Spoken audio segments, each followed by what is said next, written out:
Malaysia milik kita. Jomlah baca. Jap. Dekat mana ni? Weh, ni dunia kartun ni, aku dekat mana ni? My God. Jap. Sabar dulu. Betul ke ni? Okey. Jangan pening kepala. Fikir dulu. Macam mana ni? Tapi kan, bagus juga kan jadi dunia kartun. Jomlah kita ceritakan pasal buku novel sejarah Malaysia milik kita. Novel sejarah Malaysia milik kita ni ditulis oleh Nur Azida Ishak, di mana buku ini adalah daripada Persatuan Sejarah Malaysia dan mendapat sagu hati bagi sayembara menulis novel sejarah untuk remaja Dewan Bahasa Pustaka dan Pusat Sumber Malaysia pada tahun 2015. Inilah muka bagi buku Malaysia milik kita ini. Baiklah, kita akan ceritakan sinopsis buku ini.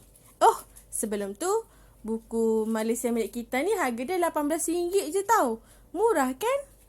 Okey, Malaysia milik kita ni menceritakan tentang Ghazali Shafi'i, iaitu seorang negarawan dan ahli politik yang pernah berkhidmat pada era Tunku Abdul Rahman dan Tunku Abdul Razak sejak sebelum merdeka lagi.